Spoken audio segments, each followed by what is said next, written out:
Hi friends, കേരളത്തിലെ UDFന് വീണ് കിട്ടിയ ലക്കി പ്രൈസാണ് കുന്നംകുളം സുജിത്ത്. ശ്രീ രാഹുൽ മാങ്കൂട്ടത്തിന്റെ സദാചാര വിരുദ്ധ പ്രവർത്തനങ്ങളിൽ നാണം കെട്ട് നാറി മുഖം നഷ്ടപ്പെട്ടു നിൽക്കുമ്പോഴാണ് ലോട്ടറി അടിച്ച പോലെ ആ കുന്നംകുളം പോലീസ് സ്റ്റേഷൻ ഉണ്ടായ പോലീസ് മർദ്ദനം ഉയർന്നു വരുന്നത്. ഇപ്പോ രാഹുൽ മാങ്കൂട്ടത്തെ പറ്റി ആരും ചർച്ച ചെയ്യുന്നില്ല.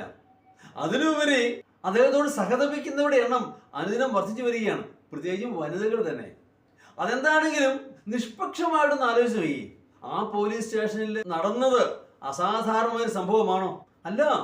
കാരണം ഇടിമുറികളില്ലാത്ത ഒരു പോലീസ് സ്റ്റേഷൻ എങ്കിലും കേരളത്തിലുണ്ടോ? ഉണ്ടെന്ന് ഞാൻ കരുതുന്നില്ല. മിക്കവാറും എല്ലായിടത്തും തന്നെയുണ്ട്.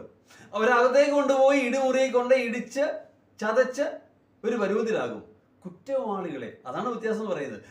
ഇവിടെ ഇവർ അക്രമം കാണിച്ചത് കുറ്റവാളിയുടെ മേലായിരുന്നില്ല. ഒരു നിരപരാധി ചെറുപ്പക്കാരൻ, ഒരു പൂജാരി, യൂത്ത് കോൺഗ്രസിന്റെ പ്രസിഡന്റ് ആയതുകൊണ്ട് കയറി ഇടപെട്ടു, അത്രേ ഉള്ളൂ. അയാളുടെ കാണിച്ച ക്രൂരത തന്നെയാണ്. പക്ഷേ ആ പോലീസുകാർ കുറെ കൂടി ബുദ്ധിയുള്ളവരായിരുന്നെങ്കിൽ CCTV ഓഫാക്കിയേനെ, അല്ലെങ്കിൽ കേടുവരുത്തിയേനെ, ഒരിക്കലും വീണ്ടെടുക്കാത്ത വിധം. അതുമല്ലെങ്കിൽ ഞാൻ പറഞ്ഞ പോലെ അകത്ത് കൊണ്ടുപോയി ഇടിമുറിയിൽ കയറ്റി ആ കലിപ്പ് തീർത്തേനെ. ആ പോലീസ് ഇത് ശരിയാണെന്നല്ല ഞാൻ പറയുന്നത്. കേരളത്തിലെ പോലീസ് സംവിധാനത്തിന്റെ നടത്തിപ്പിനെ പറ്റിയാണ് ഞാൻ പറയുന്നത്. അല്ലാതെ അവർ ചെയ്ത് ശരിയാണെന്നോ അവർ നിരപരാധിയാണെന്നോ അല്ല ഞാൻ പറയുന്നത്. ഇതൊക്കെ സർവ്വസാധാരണമാണ്. ഇപ്പോ സുജിത്തിന്റെ കാര്യം തന്നെ ഇത്ര ശക്തമായി ഉയരാൻ കാരണം എന്താ?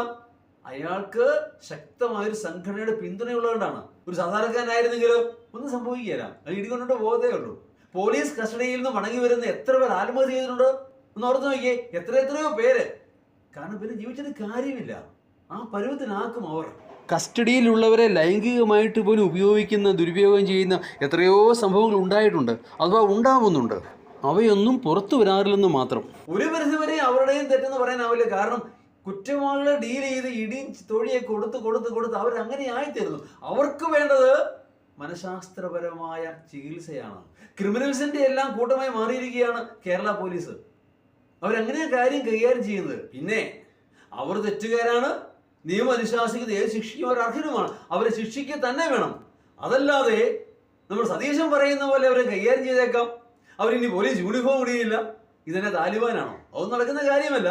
നിയമം അനുശാസിക്കുന്ന ഏതൊരു ശിക്ഷയ്ക്ക് അവർ അർഹനാണ്, അത് നൽകുക തന്നെ വേണം. അതല്ലാതെ അവരെ കൈകാര്യം ചെയ്യാനൊന്നും പറ്റുകയില്ല. കാരണം ഇവിടെ നിയമവാഴ്ചയുള്ള സംസ്ഥാനമാണ്. ഞാൻ പറഞ്ഞു വരുന്നത്, ഇവിടെ മാറ്റം വരേണ്ടത് ആ 4 പോലീസുകാർക്കല്ല, കേരളത്തിലെ പോലീസ് സേനയ്ക്ക് മൊത്തമായിട്ടാണ്. അതിലുപരി പോലീസ് മന്ത്രിക്കും ആ മുഖ്യമന്ത്രിക്കും ഒക്കെയാണ്. യഥോ രാജ തഥാ പ്രജ, അത് തന്നെ കാര്യം. മനോഭാവത്തിൽ മാറ്റം വരേണ്ടിയിരിക്കുന്നു. ഇതൊരു ഒറ്റപ്പെട്ട സംഭവമല്ല, ഇത്തരം എത്രയോ സംഭവങ്ങൾ ഉണ്ടാവുന്നു. അവരുടെ കാര്യം ആരും പറയുന്നതേയില്ല. യൂത്ത് കോൺഗ്രസ് നേതാവായതുകൊണ്ട് ഏറ്റെടുക്കാനും പിന്നാലെ പോകാൻ ആൾക്കാരുണ്ട്. ഇല്ലാത്തവരുടെ കാര്യമോ തഥൈവ. Thank you.